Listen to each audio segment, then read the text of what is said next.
निवडणुकीच्या शेवटच्या टप्प्यात महत्त्वाची मानली जाणारी पंतप्रधान नरेंद्र मोदी यांची जाहीर सभा शुक्रवारी शिवाजी पार्क येथे होणार आहे। या प्रचार सभेनिमित्त महायुतीकडून जोरदार शक्ती प्रदर्शन करण्यात येणार आहे। महायुतीच्या मुंबईतील 6 उमेदवारांचा आत्मविश्वास वाढवून मतदारांना विकासाच्या मुद्द्यावर मतदान करण्याचे आवाहन पंतप्रधान मोदी यांच्याकडून अपेक्षित आहे। त्याचप्रमाणे संविधान, गुजराती मराठी मुद्दा तसेच आणि महाराष्ट्रापासून मुंबई तोडण्याच्या विरोधकांच्या टीकेला पंतप्रधान मोदी कशा पद्धतीने उत्तर देतात याबाबत उत्सुकता आहे। मुंबईच्या 6 जागांसाठी सोमवारी मतदान आहे। शनिवारी संध्याकाळी 5 वाजता मुंबईतला प्रचार अधिकृतरित्या बंद होईल। शुक्रवारच्या सभेला रिपाई अध्यक्ष रामदास आठवले हे देखील उपस्थित असतील।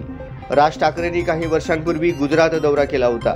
त्या दौऱ्यादरम्यान मोदी, राज ठाकरे एकत्र होते। मात्र महाराष्ट्रात विशेषतः मुंबईत पहिल्यांदाच दोघे एका व्यासपीठावर असणार आहेत। पंतप्रधान मोदी आणि राज ठाकरे हे दोघेही फरडे वक्ते आहेत। पंतप्रधानांच्या रोड शोला अजित पवार अनुपस्थित होते। त्यांना घशाचा संसर्ग झाल्याचे दुसऱ्या दिवशी स्पष्ट झाले असल्याने ते या सभेला उपस्थित राहणार का आणि राहिले तर बोलणार का याबाबत शंका व्यक्त केल्या जाते। राज्यातील शेवटच्या टप्प्यातील मतदानाच्या प्रचाराची सांगता शनिवारी होत असताना इंडिया आघाडीची राज्यातील प्रचाराची सांगता सभा शुक्रवारी मुंबईतील बीकेसी मैदानावर होत आहे। बीकेसी मैदानावर होणाऱ्या या सांगता सभेत मोठे शक्ती प्रदर्शन करण्याची तयारी इंडिया आघाडीने केली आहे। जामिनावर बाहेर असलेले दिल्लीचे मुख्यमंत्री अरविंद केजरीवाल यांच्या या सभेतील भाषणाकडे सगळ्यांचेच लक्ष असेल। राहुल गांधी यांच्या भारत जोडो न्याय यात्रेची सांगता 17 मार्च रोजी शिवाजी पार्कवरील जाहीर सभेने झाली होती। या सभेला इंडिया आघाडीमधील सर्व पक्षाचे प्रमुख नेते उपस्थित होते। याच सभेने इंडिया आघाडीच्या लोकसभा निवडणुकीच्या प्रचाराचा प्रारंभ केला होता।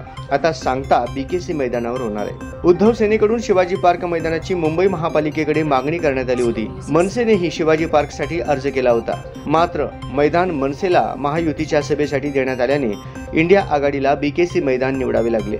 या सांगता सभेला राहुल गांधी उपस्थित राहणार नाहीत। ते रायबरेलीतून निवडणूक लढवत असून तिथेही 20 मे रोजी मतदान होत आहे। त्यामुळे ते या सभेला उपस्थित नसतील। 18 मे रोजी इंडिया आघाडीची संयुक्त पत्रकार परिषद होणार आहे।